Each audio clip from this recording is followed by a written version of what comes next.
الوصول بالملتقى إلى أفضل صورة مثمرة. يتطلع هذا الملتقى إلى استضافة المبدعين المتميزين في محافظة نينوى ممن لهم إسهامات إبداعية في اللغة والأدب، ولديهم حضور أصيل في المشهد الثقافي العراقي على النحو الذي يحقق تواصلا ثقافيا نوعيا بين المجتمع في المدينة ومجتمع الجامعة. وقد أنجز الملتقى 9 استضافات للشاعر رعد فاضل، والقاص تامر معيوف، والقاص طلال حسن، والأكاديمي الراحل الأستاذ الدكتور عمر الطالب، والأكاديمي الشاعر الأستاذ الدكتور بنون الأطرقشي، والأكاديمي الأستاذ الدكتور محي الدين توفيق، والشاعر الدكتور وليد الصراف، والشاعر عبد الوهاب إسماعيل، والأكاديمي والمفكر والأديب الأستاذ الدكتور عماد الدين خليل. ونخص الملتقى العاشر بالأكاديمي والشاعر المبدع ميسر الخشاب، وإلى الشاعر والمترجم ميسر قاسم الخشاب في مدينة الموصل عام 1948. أكمل دراساته الابتدائية والمتوسطة والإعدادية في مدينة الموصل. حصل على شهادة البكالوريوس في اللغة الإنجليزية وآدابها من كلية الآداب جامعة الموصل عام 1971.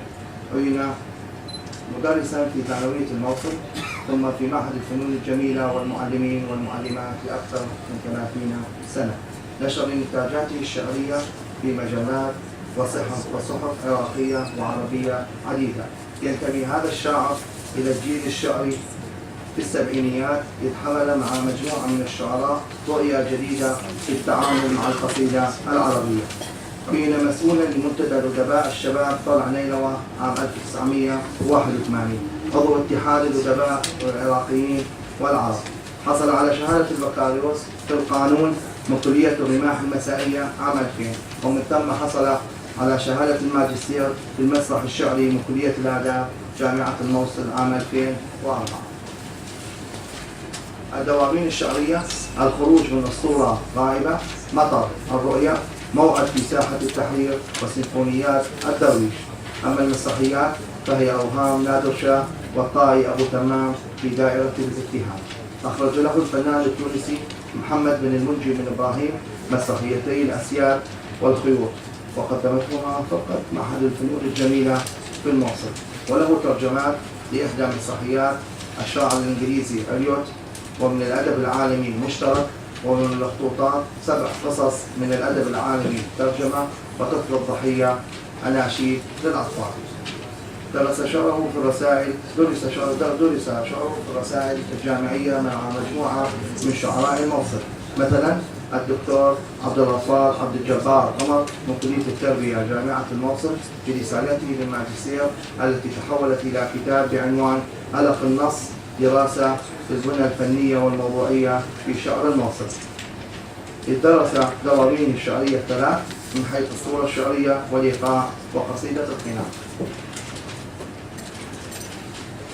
وفي قصيدة مفكرة جلجامش في ديوانه مطر الرؤيا يتنبه الشاعر ميسر الخشاب إلى معاني الخلود والموت، مستعينا في طرح مهنته بشخصية جلجامش، موظفا صوته في القصيدة تفيد بشكل شبه مباشر من إنجازات الفن الدرامي من خلال بلورة موقف جلجامش وصراعه المتواصل بحثا عن الخلود. وفي قصيدة أحلم لا عجب من ديوان الخروج من الصورة غائبة اتخذ شخصية قاسم قناعا، وصار يتكلم عن أحوال حالته التي تعاني البؤس والحرمان. فالشاعر يستثمر في بناء قصيدته قناعا جديدا يعكس من خلاله الصراع الطبقي، ويصف من خلاله أيضا أحوال الواقع القائم المتمثل بالحرب. ويدرس حاليا في قسم اللغة العربية كلية التربية الأساسية جامعة الموصل برسالة ماجستير بعنوان بنية القصيدة في شعر ميسر الخشاب للطالب أحمد خلف عبد الله بإشراف الأستاذ المساعد الدكتورة فائزة محمد محمود المشهداني. والآن نترك الكلام لضيف الملتقى الشاعر المبدع ميسر الخشاب ليتحدث عن تجربته الشعرية مع إلقاء بعض من قصائده فليتفضل مشكورا. شكرا. بسم الله الرحمن الرحيم. شكر الجزيل لهذه الكلية الرائعة التي يتوضح حضورها من خلال عدة استضافات وانتباه عالي إلى أدباء الموقع.